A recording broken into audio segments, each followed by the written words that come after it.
들이 듣고 와서 시체를 가져다 장사하니라.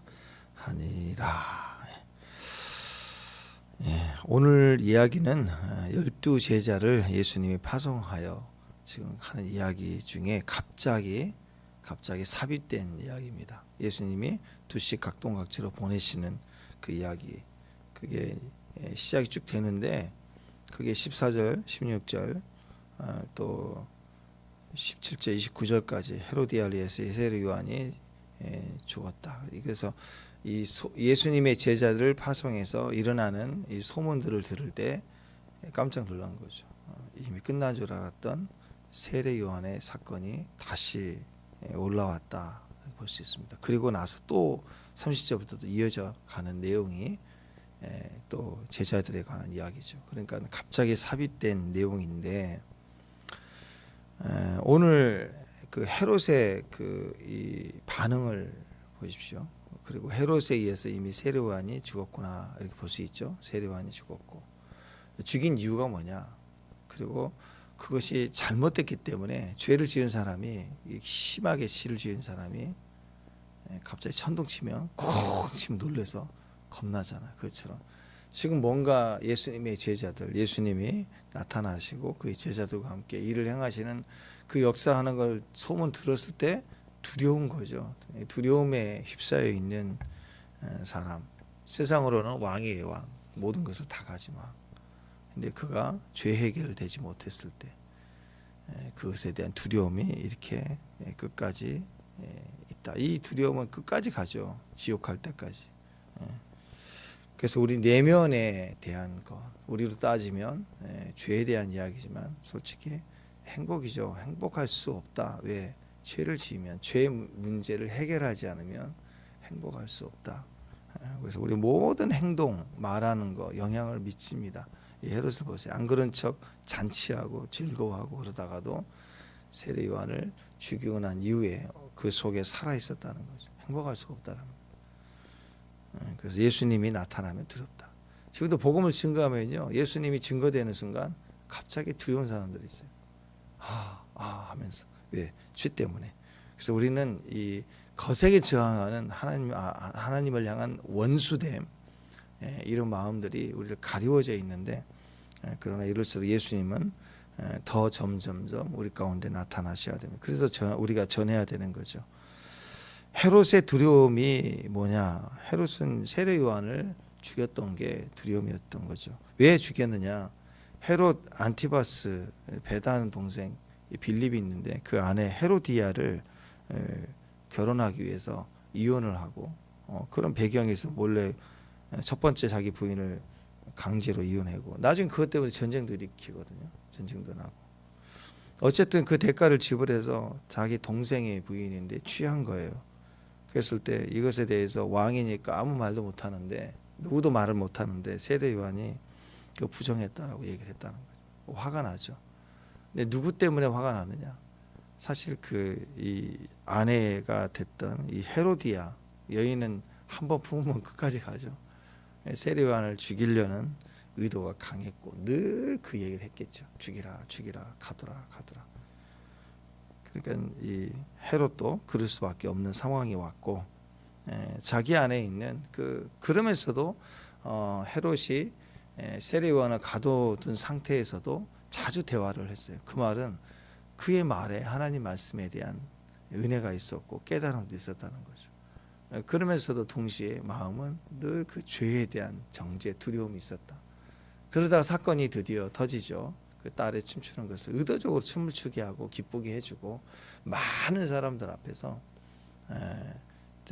네가 원하는 것을 구하라, 주리라. 보통 그렇게 관례적으로 그렇게 하는 거거든요. 그러면 막 술 먹고 취해서 기분이 좋을 때는 내가 나라의 절반이라도 주리라, 막 이렇게 과시하는 거죠. 그럴 때 뭐 명품, 그럼 명품 주는 거고 그런 거예요. 근데 그 기회를 타서 의도적으로 세례 요한의 목을 달라. 근데 심히 고민을 하다가 사람들 앞에서 내가 배짱으로 얘기했는데 내 채신이 어떻게 되느냐, 심하게 고민하다가 선지자를 죽이게 됩니다. 여기까지인 거죠. 세례 요한은. 그 내용이 이제 오늘 쭉 나와 있는데, 그 속에 깊은 곳에 숨어 있었던 이것에 대한 옳지 않음, 이 정죄, 두려움 이게 있었다는 거죠. 행복할 수가 없었다는 거예요. 그리고 나서 갑자기 예수님이 복음을 증거하기 시작하고 제자들을 각동각시에 보내기 시작하는데 엄청나게 막 기적들이 일어나니까 온 갈릴리 지역, 사마리아 온 땅이 다 난리가 난 거예요. 이 소문이 이제 들린 겁니다. 그래서 사람들이 막 난리가 나는데 그때 드는 마음이 다른 사람들은 뭐 이런 말 저런 말도 하는데 이 헤롯의 마음에는 뭐가 드느냐? 야, 내가 죽였던 세례 요한이 나타났구나 하는 두려움이 자기 안에 올라왔다. 두려움입니다. 아무리 소유를 많이 하고 승리하고 또 성공했다고 해도 죄를 짓고 누구도 모르는 죄를 짓고 또 그렇게 해서 성공했다고 하면 행복할 수가 없죠. 행복하지 않는 성공은 그 불행한 겁니다. 차라리 소유가 없고 배고프고 궁핍해도 마음이 행복하다면 그게 인생의 성공인 것이죠. 왜냐하면 우리는 이 인생은 잠깐이거든요. 영원한 죽음 이후에 영원한 세계가 있는데 그게 진짜거든요. 그래서 이 잠깐의 시간 속에서 결정나는 거예요. 겉으로 볼 때는 권세도 있고 그러니까 두 사람만 본다면 헤롯과 요한을 두고 본다면 세례 요한보다 헤롯이 이긴 거죠. 힘으로 이겨 먹은 거죠. 죽었으니까 다 이긴 거라고 생각하는 거예요. 근데 이긴 게 아니라는 거죠. 내 삶에 이겼는데 두려움이 있다면 그건 진 거예요. 이긴 게 절대 아니라. 죽음 앞에서도 담대하다. 그럼 이긴 거예요. 어떤 상황이 와도 새벽을 지킨다. 이긴 거예요. 어떤 상황이 와도 주의를 지킨다. 이긴 거예요. 어떤 상황이 와도 또 11절을 지키고 선교를 하겠다. 이게 사명이거든요. 이게 사명. 그냥 의무라 하면 얼마나 힘들겠어요. 의무. 인생을 왜 이렇게 의무로 살아요? 노예처럼. 노예가 의무죠. 근데 그게 내 안에 사명이라니까. 사명일 때 해내는 거고 그럴 때 가치가 큰 거죠. 주님 앞에 가는 우리 모든 그리스도인들의 삶은 사명인 겁니다. 사명. 그래서 하루하루가 사명을 감당해 가는 거예요. 그래서 외부적인 조건이 좋냐 나쁘냐 해내느냐 못해느냐 그건 별로 중요한 게 아닙니다. 나의 이력, 나의 명함, 웬만 많이 파가지고 다니는 거 그건 별로 의미가 없어요. 진짜는 내적 상태예요. 지금 내적 상태가 영원한 것들을 표현해주고 있는 것이거든요. 그래서 최종 승부처는 그때 가봐야 아는 게 아니에요. 지금 내 마음이 알고 있는 내 마음에 하나님 나라가 임하였다. 할렐루야. 내 마음에 예수가 계시다. 그거 알죠? 누가 알아요? 내가 알아요. 지금 내 마음에 예수가 있는지 내 마음에 세상이 있는지 누가 알아요? 내가 아는 거예요. 그 두려움을 가져야 돼. 경외함이라고 합니다. 근데 주님이 없는 사람은 세상을 두려워. 인간은요 피조물이기 때문에 담대함이 없어요. 원래 인간은 담대함이 없어요. 그래서 돈이 적을 때 두렵죠. 그렇잖아요. 근데 돈이 많아지면 진짜 두려움이 와요. 돈이 많아지면. 그죠? 1,000만 원 받을 때, 10억을 받을 때, 100억을 받았다. 이거 겁나요. 로또 안 돼봐서 모르겠지만 로또 되면 두렵지 않을까요? 막 여기 막 자랑하고 다닐 수 있어요? 오늘 뭐 사랑하는 여보 그러면서 여러분 남편이 여러분에게 100만 원 줬다. 그럼 자랑할 만하죠? 그죠? 여기 막 또 야 나 돈 100만 원 받았다. 자랑할 수 있잖아요. 그죠? 근데 100억을 받았다. 뭐 로또가 됐다. 자랑할 만해요? 인간은 두렵다니까요. 그게 피조물이라니까요. 인간은 큰 걸 주면 더 두려운 거예요. 그걸 숨기려고 할수록 더 두려운 거예요. 무서운 거예요. 무서운 거. 좋은 일 같은데 두려워요. 큰 일도 두려워요. 그래서 돈이 많은 사람들은 돈이 많다 그러지 더 이상 얼마든지 공개하기 싫어요. 요즘에 심지어 유튜버들도 내가 뭐 주식을 했네, 뭐에 돈을 막 투자를 강조하고 막 하는 분들도 공개를 안 해. 한 번 했다가 세무조사 들어왔다는데. 그러니까 말도 못해. 지금 그런 시대가 됐잖아. 다 두려워. 가진 자가 힘 있는 것 같은데 두려워요. 공개되는 순간 두려워요. 그 인간이 피조물이래요. 피조물. 그러니까 둘 중에 하나예요. 하나님을 경외하지 않으면 우리는 세상에 두려울 수밖에 없는 거예요. 세상이 두려우면 눌려 사는 거예요. 많을수록 눌려 사는 거예요. 결국 행복은 어디가 있느냐? 두렵지 않는 데 있습니다. 왜냐하면 세상은 두렵기만 하는데요. 하나님을 경외함은 너무 두려운데 기뻐요. 너무 기쁜 게 두려운 거예요. 깊고 평안한데 한편으로는 두려움, 경외함이 있는 거예요. 그 질서가 있는 것을 말하는 것입니다. 진짜 현재 내 마음이 경외함이 있느냐, 내 마음에 기쁨이 있느냐, 그것이 결국 내세를 결정하고 또 내세의 전체를 반영해 주는 지금 현재 모습이라는 것입니다. 그러니까 행복이 뭘까? 행복은 별거 아닙니다. 자리에 누웠을 때 저녁에 딱 우리 하루 영성이라고 그랬잖아요. 자리에 딱 저녁에 누웠을 때 마음에 걸리는 것이 하나도 없고 그리고 잘 숙면할 수 있는 거. 축복합니다. 네, 그게 행복이에요.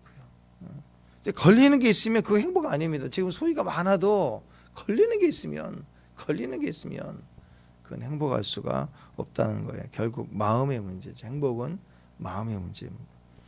마음에 강하고 담대함이 있으면 이기는 거예요. 마음에 소유가 많은데도 두려움이 있다. 그러고서 잠자리에 누웠다. 그러면 그건 행복이 절대 아닌 거예요. 절대 행복할 수가 없는 거예요. 두 가지만 보면 되죠. 공의와 사랑. 억울한 자가 없게 하라. 가난한 자가 없게 하라. 누군가 가난하게 하고 누군가 억울하게 하고 그러고 나서도 저녁에 잘 수 있다. 그건 불행한 거예요. 얼마나 잠자리가 힘들겠어요. 그걸 반영하고 있는 거라고. 그게 진짜이기 때문입니다. 마음의 자유로움이 두려움을 이겨야 돼요. 근데 육신의 자유함을 위해서 마음을 두렵게 하고 마음이 눌려 있다면 그건 절대 자유가 아니고 행복도 절대 아니라는 거죠. 마음에 걸리는 것이 없어야 돼요. 그래서 항상 기도할 때 마음에 걸리는 것부터 해야 되고 예배를 드릴 때 마음에 걸리는 게 있으면 예물을 내려놓고 친구와 사화하고 화해하고 돌아오라 그러잖아요. 무슨 일이든지 실수할 수 있겠죠. 오해할 수도 있겠죠. 그래서 걸리면 먼저 해결하는 것이 먼저예요. 그래서 땅에서도 매이면 하늘에서 하나님 관계도 매이는 거고 땅에서도 풀면 하나님 관계도 풀리는 거예요. 풀리는 거. 그게 우리의 모습이다라는 것입니다. 세례 요한을 보십시다. 세례 요한은 그냥 사명에 두려움도 없고 염려도. 세례 요한의 행적 가운데 제일 두려운 부분이 한 번 있었죠. 예수님이 메시아임을 오고 예비한 자이고 다 사명을 감당했지만 감옥에 갇혀 있을 때 보니까 나라의 혁명이 일어날 막 그런 엄청난 기적과 능력이 나타날 줄 알았는데 예수님은 맨날 죄인하고 세리들하고 막 같이 다니고 밥 먹고 다니고 그러니까 오실 리가 당신이 맞나이까 하고 물어보잖아요. 그만큼 하나님의 계시를 받아서도 현장이 이루어지는 역사를 볼 때 오해가 있을 수 있고 인간적인 답답함이 있을 수 있고 그럴 수도 있다는 거죠. 근데 그 이야기 이후로 세례 요한은 맞구나 할 때 내 사명 끝났다 싶으니까 세례 요한은 너무나도 허무하게 죽은 것 같지만 아니에요. 사명을 가장 완전히 딱 마치고 주님을 예비하고 죽었어요. 그게 진짜 죽음을 당할 때 당당한 거죠. 흔들릴 게 전혀 없어요. 세상이 왕이었지만 헤롯에게 너 그렇게 살지 마 했잖아요. 어제 큐티했잖아요. 너 그렇게 살지 마. 그랬더니 헤롯이 막 화딱지가 난 거예요. 이제 회개하라 그랬더니 막 화가 났어. 영접했으면 위대한 왕이 됐을 텐데 각동각처의 제자를 보내갖고 얘기했을 때는 다 뒤집어졌는데 헤롯이 뒤집어지지 않아요. 헤로디아가 뒤집어지지 않아. 그러니까 뒤집어지지 않는 권세는 죽이려 들거든요. 선지자를 죽이려고 그래요. 예수님의 그 나사렛 동네 사람들은 뒤집어 싫은 거예요. 인정하기. 하나님과 원수됨이 드러나기 시작하니까 싫은 거예요. 근데 그들과 다른 건 헤롯은 힘과 권력이 있는 왕이에요. 그러니까 죽이려고 들죠. 거절하는 정도가 아니라 죽이려고 드는 거예요. 네가 나를 이러면서. 이게 인간의 악함이라는 거죠. 자, 헤롯의 두려움은 그거였어요. 헤롯의 두려움은 세례 요한을 죽였던 것. 자기도 알거든요. 이게 죽여서는 안 되는 걸 알았다고. 자기가 한 행위에 대한 그 안에 두려움이 남아 있었던 것입니다. 죽었으니까 우리가 생각할 때는 겉으로 볼 때는 헤롯이 힘이고 능력이고 이겼다라고 생각하고 이겼다. 근데 아니에요. 죽일 권세가 있다고 생각하는, 이긴다고 생각하는 거 절대 아닙니다. 지금 전쟁을 일으킨 사람들이 제일 불안한 사람들이에요. 지금 이제 전쟁 우크라이나 러시아도 마찬가지고 지금 전쟁이 오래되면 이제 명분, 나중에 세계적인 여러 나라들의 명분을 챙겨야 되기 때문에 복잡해요. 이제 이겨 먹으려다가 나중에 이제 그 책임을 져야 되는 상황이 오니까 지금 머리를 엄청 굴리고 있는 거죠. 지금 자기 편 만들려고. 국제 여론 만드는 방법 있죠. 서로 묶는 거예요. 우리 편 하자, 뭐 해라 해가지고 친구가 많아야죠. 비난 덜 받으니까. 그러니까 그 내면은 어떻겠어요? 얼마나 두렵겠어요. 얼마나. 자, 죽은 세례 요한은 지금 천국에 가 있고 죽을 때까지 평안합니다. 담대함이 있었죠. 그리고 믿음 안에 있으니까 담대했고 하나님 나라의 영원한 또 영적 거장으로 남아 있지 않습니까? 근데 이 죽인 놈, 이 헤롯을 보십시오. 죽이고 한참 지났는데도 불구하고 두려워서 벌벌 떨잖아요. 예수님보다 한 6개월 뭐 이상 형이니까 세례 요한이 30살에 주님 사역 시작할 때 죽었겠죠. 30살에. 그리고 지금 예수님이 지금 세례 요한 죽고 나서 예수님 사역 말기 가까이 오거든요. 2년 반, 최소한 2년 반, 3년 지났어요. 그러니까 최소한 계산해 보면 세례 요한을 죽이고 나서도 한 2년, 최소한 2년이나 2년 반 지난 상태예요. 그러니까 이 헤롯은 세례 요한을 죽이고 거의 한 2년 넘도록 막 두려움이 막 쌓여가지고 불안해갖고 천둥만 쳐도 불안하고 막 그러다가 예수님이 탁 나타나서 사역을 하고 막 소문이 들리기 시작하니까 한 2년 정도 지금 고통스럽게 두려워하고 있었다. 누구를 두려워하느냐? 그냥 예수님인데 세례 요한을 계속 못 벗어나고 있어요. 세례 요한을 못 벗어났어요. 세례 요한이 나타났다. 그걸 누가 얘기해 주는 게 아니라 자기 입으로 얘기를 했습니다. 그 말은 뭐예요? 계속 그 언어가 혼잣말이 내면에 세례 요한이 계속 생각이 났을 거죠. 그만큼 불행한 자였다라고 볼 수가 있습니다. 그러니까 사람은 두려움 무조건 집니다. 지금부터 여러분 두려움은 지는 거예요. 두려워하는 것에 대해서 회개하면 되잖아요. 그죠? 돌이키면 되잖아요.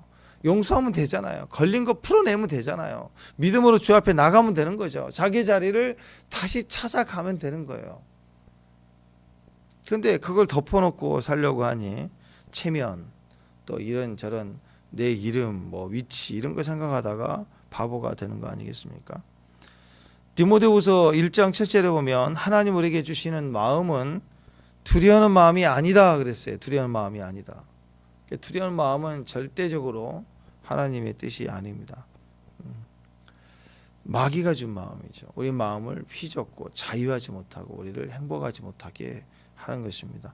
오늘도 마찬가지입니다. 우리의 최고의 승부처는 우리 마음에 있어요. 마음에서부터 평강을 누리고 내 마음에 예수가 계시고 내 마음에 말씀에 대한 무게감이 있는가, 그걸로 사는가, 아니면 그냥 예수 없이 내 마음대로 행하고 있는가, 결국 행복하지 못하다라는 것이죠. 그러니까 두렵다. 그러면 담대함이 필요합니다. 언제? 예수님 안에 있어야 담대함이 돼요. 돈이 많아도 아무리 인기가 많아도 뭐 연예인도 그렇잖아요. 왕도 그렇고 권력자 다 마찬가지입니다. 다 허당입니다. 아무것도 아니에요. 껍질이에요. 그거. 지금 뭐 명품 옷이 좋다고 그래도, 가방 뭐 좋다고 그래도 나이 들어보십시오. 점점 들면요 가벼운 것만 좋아요.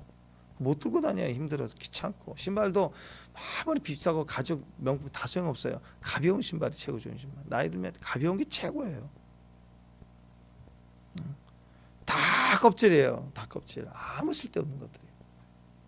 내 마음에 있는 평안, 기쁨, 그게 진짜라는 거죠. 우리 소망은 예수밖에 없습니다. 우리도 마찬가지죠. 지금도 우리는 이 세상을 살아가는데 계속 두려움 때문에 살아가요. 여러분 무엇 때문에 두려워하시죠? 요즘에 보니까 나이 드는 것이 너무 두렵대요. 나이 드는 게 고령화 사회가 되잖아요. 근데 벌써 뭐 대기업 같으면 40대 중반이면 임원 내려놓고 지금 나올 생각을 해야 됩니다. 50 못 넘어요. 특출나지 않으면. 그러면 이제 90세 지금 웬만하면 큰 병 걸리지 않으면 웬만하면 우리 90세 넘잖아요, 다들. 뭐 좀 여유 있게 잡아서 뭐 98세, 5세까지 사신 분도 많으니까 100세 딱 자릅시다. 50년 딱 공부 죽어라고 해가지고 대기업 가가지고 공부 열심히 해서 50년 딱 땡기면 인생 절반은 이제 새로운 거 해야 돼요. 고령화에 힘이 약해요, 이제. 그래서 요즘 다 전문직 하려고 하는 거 아니에요. 인생을 100세로 보니까. 그런데 고령화가 되면서 사람들 속에는 늙어감에 대한 두려움이 있습니다. 갑자기 이게 줄어들 기미가 보이지 않는 여러 가지 문제들이 계속될 때 힘을 좀 잃어가는 것 같다. 아름다운 거, 멋진 게 옛날에 참 좋았지. 근데 상실해 가는 거예요. 청명도 옛날 같지가 않아. 잘 까먹어. 특별한 즐거움도 점점 없어져가. 별 재미가 없어 이제. 덜커덕 이렇게 두려움이 탁 밀려온다. 이런 증세가 자주 있다면 이게 늙어감에 대한 두려움이래요. 늙어감. 다윗이 보통 사람 아니잖아요. 얼마나 담대해. 사자 곰도 이겨먹고 찢어버리고 골리앗도 막 담대히 나가서 이기고 영웅이죠. 견줄 수 없는 담대함을 가졌던 이스라엘 민족 가운데 최고의 왕이었고 그렇게 기억되는 왕이지만 천하의 다윗도 나이가 드니까 버림받음, 쇠약함에 대한 두려움이 있었다는 거예요. 나이가 드니까 정치인들도 유명 연예인들도 확 떴을 때 그 작품으로 떴지만 그 다음 작품에 그만큼 기대를 해야 되잖아요. 그 두려움이 굉장히 크대요. 그러다가 한번 또 그만큼 시청률이 안 나오거나 뭐 그러면 그 다음 또 쓰임 받지 않을까봐 막 잊혀져 갈까봐 그 공포가 너무너무 크다는 거죠. 다윗도 그랬어요. 다윗도 최고의 자리에 올라갈수록 그 공간이 너무 크더라. 시편 71편 9절에 보면 늙을 때 나를 버리지 마시며 내 힘이 쇠약할 때 나를 떠나지 마소서. 하나님에 대해서도 사람들에 대해서도 잊혀질까 봐. 그게 사람들 속에 더 있는 거예요. 나이 들수록 외로움에 싸우지만 사실 왜 외롭죠? 외로울까 봐 두려운 거예요. 혼자 있을까 봐. 그게 사람들 속에 있다라는 거죠. 늙어가면 왜 들어올까? 늙어가면 왜 들어올까? 왜? 하나밖에 없죠. 힘이 없다. 해낼 능력이 없다. 그런 거 아니에요. 재력이 없다. 돈을 열심히 벌었는데 이제는 직장도 나와야 된다. 힘이 없다. 그게 제일 두려운 거 아니에요? 늙어간다는 의미는. 근데 요즘에는 젊은 사람인데도 늙은 사람이 아니라 젊은 사람인데도 힘이 없다. 내가 해낼 능력이 없다. 내가 뭘 할 수 있을지. 이게 느껴질 때 늙은 사람들만큼 늙은 사람보다 더 두려워한다는 거죠. 늙으면 자연스럽게 힘이 빠지잖아요. 걷는 것도 두렵고 이렇게 눈이 오면 좋아라 하고 막 뛰어나가고 그럴 때가 있지만 나이 들면 함부로 나가기가 두렵잖아요. 넘어질 수도 있고. 아직 모르시죠? 괜찮아요. 거기 건강하신 거예요. 좀 지나면 들어오신다고요. 계단 올라올 때도 다리가 막 그럴 때가 온다고. 근데 늙으니까 자연스럽게 나타나는 현상이잖아요, 몸에. 근데 문제는 젊은데 그래요. 젊은데 왜 그럴까요? 마음이 그래요. 마음이 나는 힘이 없다. 뭘 할 수 있을지. 이게 젊은데도 불구하고 이게 자기 안에 있다 그러면 현재 젊은데도 불구하고 아무 무용지물이라는 거예요. 또 더 나아가 현재 정점에 있는 능력자예요. 남들이 다 인정해주고 재력도 많고 훌륭한데 근데 그 내면의 마음이 아직 자기가 보기에 아직 나는 힘이 없다. 야 이거 어떻게 지켜나가야지라는 두려움이 벌써 몰려오기 시작한다 그러면 똑같은 거예요. 인간은 거기서 다 무너지는 거야. 그러니까 딱 이 말을 집약해 보면 이거죠. 나는 쓸모 있나 쓸모 없나 이거 생각하는 거예요. 나에게 늙었을 때 내가 쓸모 있냐 쓸모 없나 나에게 버림 당한 건가 그 얘기 아닙니까? 젊은데도 누가 보면 참 잘 나가는 대기업에 들어갔는데 자기 진로를 보니까 내가 이 그룹에서 지금 이 팀에서 지금 내가 도태되는 것 같아. 나를 배제하는 게 느껴져. 난 쓸모없는 건가 싶으면 화가 나죠. 분노하죠. 그렇지 않겠어요? 거기서 두려움이 만들어. 더 나아가 지금 사장이에요. 작년 매출까지 좋았어요. 근데 올해가 이상한 거예요. 올해. 그 책임은 너무너무 크죠. 무겁죠. 쓸모없는 건가? 나 쓸모없나 보다. 이게 순식간에 밀려올 때는 현재 가지고 있나 부족하나 상관없이 우리는 두려워할 수밖에 없는 존재라는 것입니다. 내 성경은 항상 이럴 때 우리에게 이렇게 얘기해요. 내가 이전에는 유용했는데 이제는 쓸모없구나. 이게 인간에게 좀 두려움이거든요. 행복하지 않는 이유가 돼요. 근데요, 주님은 이렇게 성경에서 얘기하는 관점은 그거예요. 쓸모 있다, 쓸모 없다의 결정은 세상이 하는 게 아니고 하나님이 하시는 거예요. 하나님. 그거 기억하셔야 돼요. 내가 나를 생각할 때 더 이상 나는 쓸모 없다. 사람이 너 같은 걸 왜 쓰니? 쓸모 없다. 해줄 때 막 두려우면 나와 세상이 나를 볼 때 너 힘없지, 늙었지, 무릎 아프지, 너 쓸모없어. 그렇게 느껴질 때 두려움을 느낀다고요. 우리는 세상이 말해주는 거예요. 세상에 속한 내 마음이 그걸 받아들이는 거예요. 그래서 나는 못한다, 없다, 쓸모없다는 거예요. 한마디로 그게 두려움의 실체라는 거예요. 근데 신앙은 내가 아니라 그리스도라고 그랬죠. 주님이 하시는 거. 그러니까 우리가 이때 생각할 것은 우리의 쓸모 있고 쓸모 없음은 누가 결정하는가요? 세상이 아니라 내가 아니라 누구예요? 하나님이 결정하신다. 그거 생각해야 돼요. 세상에서 자타 공인한 게 나는 쓸모 없다라고 얘기했던 그 나이대에 있던 모세, 갈렙, 아브라함, 80세, 85세, 75세 하나님 그때 불렀잖아요. 불렀더니 역사를 뒤집어 놓는 쓸모있는 인생이 되지 않아요? 성경은 항상 우리에게 그 얘기를 하는 거예요.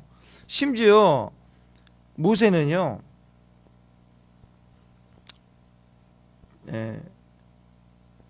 또 다윗은, 갈렙은 이 모든 이야기를 들어오면 항상 자기를 하나님 나를 선택하심을 따라서 가장 연약할 때, 가장 부족했을 때, 가장 아무것도 못했을 때, 그래서 모세 같은 경우는 그랬잖아요. 80의 부르심을 받았을 때 스스로 말할 때 뭐라 그랬어요? 하나님이 가라 그랬더니 저는 늙었습니다.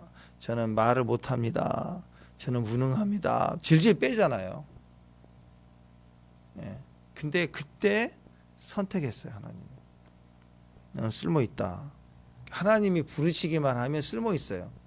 세상이 버린 폐품인데 건강도 없고 능력도 없고 말도 못하고 자원도 없고 아무것도 없는데 하나님이 부르시는 순간 쓸모 있는 거예요. 주님이 쓰시는 게 쓸모 있는 거죠. 세상이 쓰는 게 아니라. 진짜 쓰임은 하나님 우리를 부르셨을 때예요. 시편 71편 6절에 보면 다윗은요, 나는 모태에서부터 주를 의지했다. 나의 어머니의 배에서부터 주께서 나를 택하셨사오니 나는 항상 주를 찬송합니다. 다윗은 언제부터 하나님 나를 부르셨냐고 고백하느냐? 모태에서 태중에 있을 때부터 나를 부르셨대요. 그러니까 그때부터 쓸모있는 인생이에요. 하나님 우리를 부르셨다. 그러면 쓸모있는 거예요. 그때부터 쓰임을 받는 거예요. 갈렙은 85세에 산지를 주옵소서 하고 헤브론 산지를 점령해 갑니다. 쓸모있는 인생이 되었다라는 거죠. 결국 그 헤브론 산지를 정복하고 마치잖아요. 그 정복한 그곳에서 다윗의 왕조가 또 시작되죠. 요한은 90세에 넘어서 반모섬에 갇혔죠. 늙었어요. 반모섬에 갇혔어요. 진짜 쓸모없는 거잖아요. 폐품 처리한 거예요. 여기 매립지에 집어넣은 거라고. 예수님 제자들 다 죽었고 유리에서 하나 남았지만 반모섬이 위배됐다고. 완전히 버림당한 거야. 너 거기서 죽어라 그 얘기 아닌가요? 근데 거기서 갑자기 하나님이 이리 올라오라 그러더니 하늘의 계시를 보고 요한계시록 썼어요. 사도 요한의 인생 2막이 시작된 거예요. 마지막 엄청난 사도로서의 삶도 위대했지만 이제 다 끝난다 싶을 때 다시 또 계시를 받고 마지막 성경 마무리를 정리하고 쓰는 그런 또 다른 시작이 되는 거예요. 가장 쓸모있는 인생이 됐어요. 얼마든지 하나님이 부르시면 돼. 쓸모있고 없고는 내가 결정한 게 아니라니까요. 내 관절 상태, 내 재력 상태, 내 힘 상태, 내 나이 상태, 그것으로 결정하는 게 아니에요. 하나님이 부르시면 다시 시작이 돼요.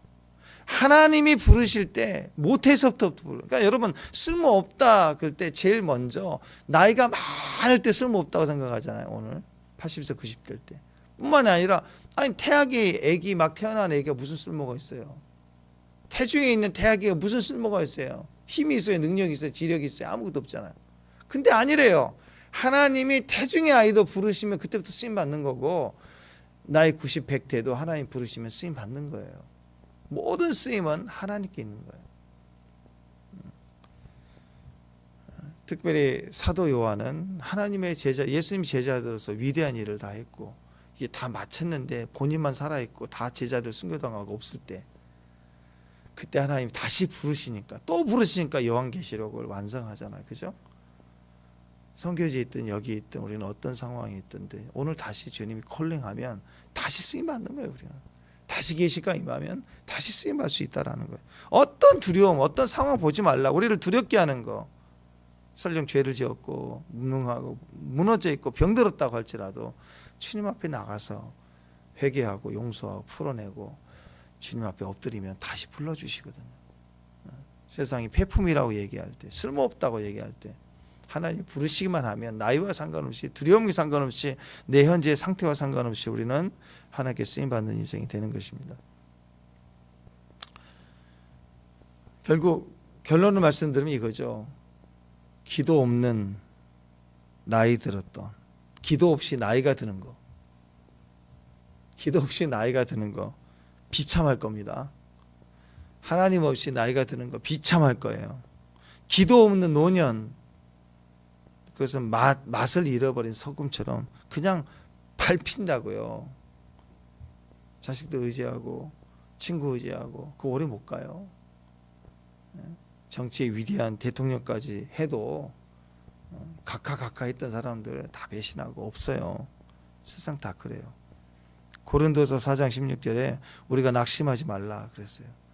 우리의 겉사람은 낡아지나 우리의 속사람은 날로 새롭다. 무엇을 의미합니까? 하나님이에요. 부르심이에요. 기도가 있는 사람은 새로워집니다. 기도에서 능력이 나옵니다. 기도에서 진짜 영적 능력이 나오는 거예요. 기도할 때 부르심을 입습니다. 우리를 부르신 힘의 능력과 위력이 기도할 때 나타나는 거예요. 나이는 숫자가 아니잖아요. 늙은 사람만 두려운 게 아니라고. 젊어도 차별당하고 어렵고 내가 이제는 유용하지 못하나 느낌 올 때 맥없이 무너지는 게 인생입니다. 숫자가 아닙니다. 영광이에요. 영광으로 살아야 돼요. 영광이 아닌 일에, 쓸데없는 일에, 설레지 않는 일에 목숨 걸지 말고 다 버리는 거예요. 인생은 버리면서 가는 거예요. 수집하고 가는 게 아니라 버리면서 가는 거예요. 확실한 것만 붙들고 버리면서 가는 거예요. 계속 버리고 가요. 과거에 묶여 살면 안 됩니다. 현재 내 나이 숫자 그거 보고 벌벌 떨면 안 됩니다. 은행 잔고에 있는 숫자 보고 떨면 안 됩니다. 세상에 쓸모 있음과 쓸모 없으면 절대로 세상이 나를 결정해 두게 내버려 두지 마세요. 영광으로 가야 돼요. 기도로 가야 돼요. 그 기도 속에 우리를 부르시고 기도 속에 말씀이 두면 기도할 때 내가 품고 말하는 말씀이 그 현장에 영광이 되고 능력이 되고 쓰임받는. 사실 우리를 쓰신다는 것은 우리 안에 가진 말씀을 쓰시는 거죠. 그죠? 그래서 소금의 맛을 잃어버린 소금은 의미 없는 것처럼 사람은 교회는 다니는데 자기 가진 말씀이 없으면 안 쓰세요. 그냥 시간만 때우는 거예요. 그게 사명인 거예요. 새벽에 나를 부르셨다. 얼마나 놀라워요, 여러분. 그냥 일어나는 것과 사명은 달라요. 선교도 마찬가지입니다. 주일에 관한 내 부르심. 세례 요한은 그 부르심이 끝났어요. 행복하게 하늘에 간 거죠. 어제도 말씀드렸습니다만 마치 숨 쉬세요 할 때 천국에 천국 축복합니다. 아멘. 신기하잖아요. 참 놀이동산 가자 했을 때 그 신기한 세상에 애들이 눈 깜빡깜빡하고 따라갔을 때잖아요. 나 이게 처음 와봐 막 이런 설렘으로 들어간 것처럼요. 예, 천국이 그런 곳이에요. 영원한 곳이에요. 이 땅에 말씀을 가진 기도, 말씀을 가진 자리, 말씀을 가진 그 나의 선교의 여정들, 이게 영적인 능력이 되게 해야 됩니다. 세상으로 따라 살지 마세요. 세상의 기운, 환경, 숫자에 반응하지 마세요. 그냥 믿음대로 믿고 가세요. 우리 언어에 말씀을 두고, 기도에 말씀을 두고, 아무리 나이가 들어도 사명 있는 자, 가장 또 갈렙 같은 사람은 위대한 거 아니에요. 믿음이 있으니까. 하나님이 부르신 것만이 아니라 갈렙은 자기 안에 이건 해내고자 하는 사명이 분명히 있기 때문에 그 분명한 걸 가지고 이 산지를 내게 달라 하고 요구하잖아요. 꼭 주님이 수동적으로 천사를 보내거나 하늘에서 울리는 음성을 말씀해 주지 않아도 내 안에 분명한 사명이 있는 사람은 아무리 나이가 들어도 이건 내 것이다 하고 나갈 수 있는 강력함이 있고 쓸모있는 인생이 되는 거예요. 이 땅에 주님의 부르심만 있으면, 또 이 땅에 아무리 나이가 들었어도 기도가 있는 사람은 하나님 쓰시는 거예요. 내 생각, 내 조건으로 쓰임받는 게 절대 아니라는 거죠. 오늘 헤롯 왕을 보십시오. 다 가진 힘이었지만 세상에 죽일 만한 힘은 가지고 있는 게 힘도 아니라고 그랬죠.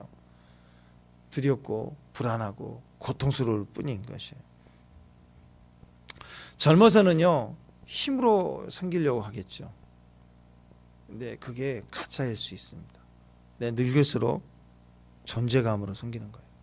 힘으로 섬기는 게 아니라 존재감으로 섬기는 거예요. 경건의 능력, 기도의 능력으로 섬기는 거예요. 그게 가득 차 있는 인생, 그게 진짜 영적인 능력이죠. 아무리 나이가 들어도 기도의 능력, 기도의 존재감을 가지고, 말씀의 예언의 존재감을 가지고 어떤 자리에서든 세상을 말하지 않고 하나님 약속을 말할 수 있는 믿음의 종들 되시길 바랍니다. 두려움의 이유를 확인하십시오. 그리고 나이로 살지 않고 힘으로 사는 게 아니고 우리는 점점 존재감으로, 영향력으로 사는 축복의 종들이 되시길 바랍니다. 기도하겠습니다. 하나님 감사합니다. 우리 기도가 살아있고 기도 없이 나이들은 비참함 속에 빠지지 않도록 의무 없이 앉아있는 자리가 아니라 사명의 자리로 주님이 부르시는 자리에 단단하게 서갈 수 있는, 그리고 우리가 맡겨진 우리의 산지를 정복하는 믿음으로 오늘 또 도전해 갈 수 있는 하나님을 경외하는 마음을 가진 승리자들이 다 되게 하옵소서. 예수님 이름으로 기도합니다.